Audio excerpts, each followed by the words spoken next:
What's going on, guys? Welcome to another episode of What is Health, and today we're going to be talking about hormones and stress.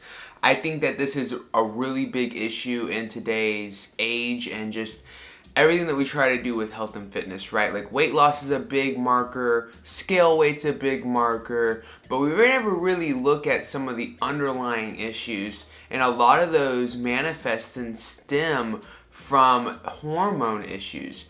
And we don't equate that to stress in our lives. We don't equate that to stress in general. We just don't. And I have learned through being a coach the past couple years and with myself personally, which we'll get into, that hormones dictate a lot, that stress dictates a lot, and we underestimate its power in our health journeys. So let's go ahead and get right into it. So real quick, obviously I have an education as a functional nutritional therapist practitioner, which gives me some weight to talk about this subject, but also personal experience, anecdotal evidence. I used to have hypogonadism.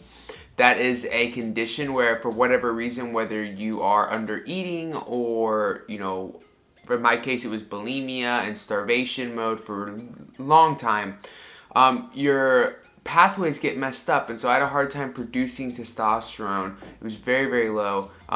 Fortunately, through natural remedies with different adaptogens, I was able to heal that issue. I no longer have it, but I will tell you that it caused a lot of issues for me. Weight loss was very hard.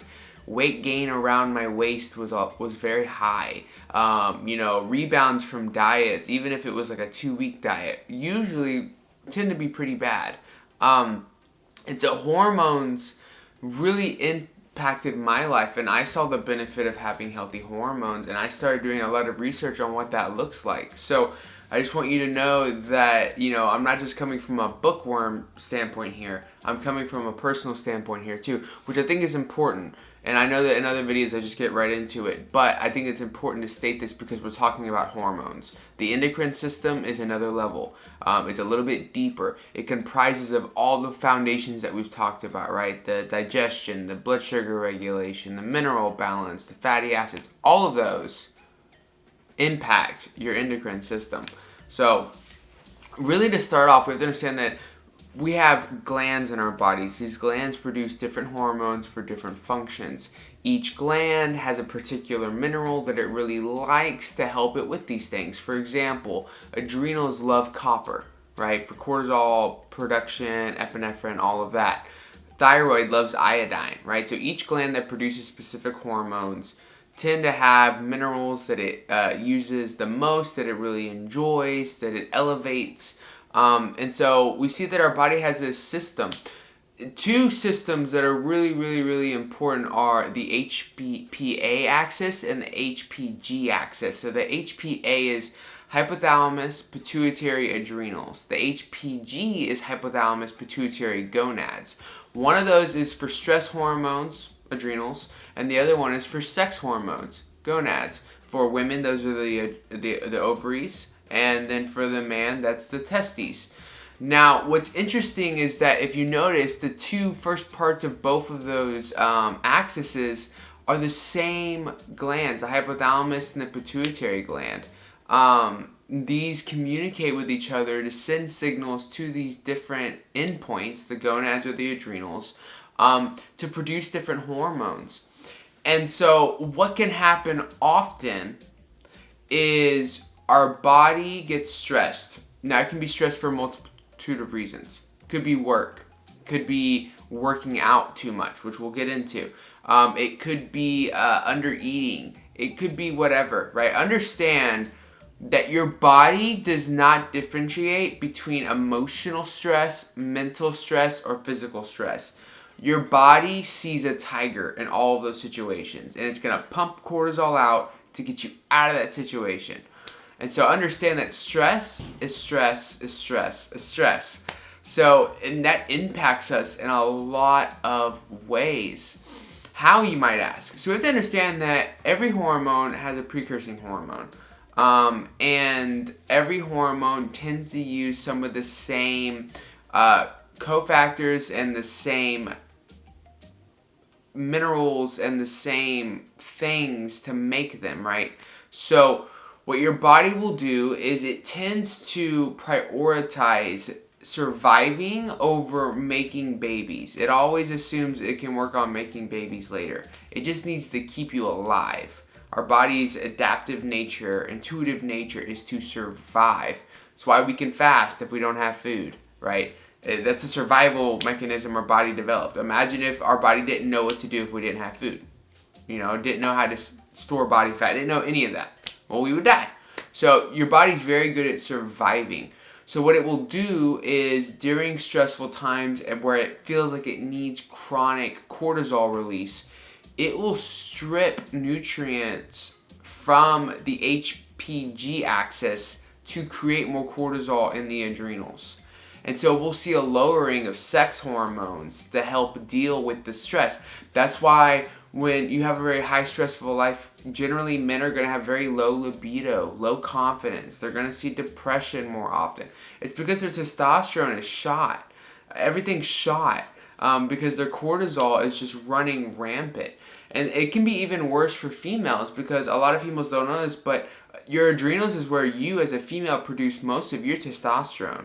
So not only is there a conflict of interest in terms of the different axes, but there's a conflict of interest in your adrenal itself. And when your adrenal gets very used to producing just cortisol and really just pushing testosterone to the wayside, we could see some real deficiencies happening. And then as you get older, you get into menopause, and it just cascades.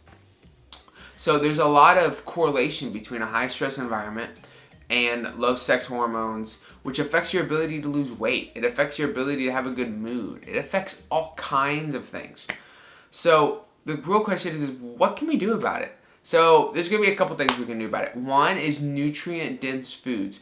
You want to supply your body with what it needs to make hormones. That means cholesterol, saturated fats. Yes, you're not going to die from saturated fats and cholesterol. I think if you're on this channel, you already know that, but I'm just going to reiterate it. You're not going to die from saturated fats and cholesterol. You need those things. So make sure you're getting them. Make sure you're eating nutrient-dense foods rich in vitamins. You can do organ meats. You can do just red meat. You can take a nice bioavailable multivitamin. But make sure that you're getting in those phytonutrients, those micronutrients, and those good macronutrients. Make sure you're getting in plenty of protein. Amino acids are the building blocks of everything. You have hormones that are made from fatty acids. You have hormones that are made from amino acids. All those things are needed. So nutrient-dense foods is the first one. Second one, digestion. Make sure you're digesting your food properly. We talked about stomach acid in the last video. Check it out here. And we talked about digestion. We went deep into that as well. So make sure that you're eating properly and that you're digesting that food properly. So nutrient-dense foods and digestion. The third and the final one really is stress life management. What does it even look like? So our lives are stressful. We live in the 21st century. Stress is just something that we're very used to. In fact, I know a lot of people that show signs of chronic cortisol release and chronic stress, and they're so calloused to the stress that they don't feel stressed. It's because they're used to being on edge all the time. It's like normal. So they're like, well, I'm not really stressed right now. But they are. Their body's very stressed because they have no idea how to relax at all. So a couple things you can work on is having some meditation time in the morning, some prayer time. I try to take about 30 minutes every morning and relax. Take a deep breath, read my Bible, have some time away for me. If that means you wake up 10 minutes earlier to get that time in, then you wake up 10 minutes earlier to get that time in. I think that's super, super important. Watching TV is not meditation time. Watching TV or looking at Facebook is not getting away from life. It's embracing a bunch of life and a bunch of different things. Understand that if you're watching a fight on the TV, it's making you emotional. That's stressful. Even if it's a healthy stress because it's not work stress to you, it's still stress to your mind. Especially like at night or early in the morning before the sun rises, circadian rhythm, blue lights, all that comes into effect. So my point is that is not what I'm talking about. I'm talking about taking time away from devices, from everything, and just centering yourself and getting yourself ready for the day, praying to God, however you want to go about doing that. Second thing is taking walks during the day. Taking walks is huge. It's going to stimulate your parasympathetic nervous system. It's also going to be great for the lymphatic system, which is where where your fats move around in your body. So that's going to be super, super healthy there. It's also one of the most lymphatic exercises, which basically means like it burns pure body fat. So getting in an extra set of walks is not going to hurt you whatsoever. So definitely encourage that happening. And the final one is sleep. Prioritizing sleep. So I would tell people to have a routine about an hour before bed to get you ready for bed. Whether that, getting off your phone, reading a book, all that, 60 minutes. So I would much rather you have 5 hours of quality sleep than 7 hours of terrible sleep. So like, for instance, if you're a really busy person and you don't get to bed till 10, I would rather you really try to get to bed at 9:30 or start getting ready for bed at 9:30. But, taking an hour to get ready for bed. So I'd rather you go to bed at like 10:30 than at 10 if that means that you took time away from screens and you were able to really let your body reset and get ready for bed. That's going to put you in a much better position to get some good deep sleep, some good REM sleep. It's going to help your cortisol come down. It's going to help your adrenals relax. I think if you implement a nutrient-dense diet, you have good digestion, and you work on some stress life management tactics like meditation in the morning, walks during the day to separate yourself from work and everything else, and also sleep, I think that you put yourself in a great position to see some healing. Now, last thing, it's going to take time.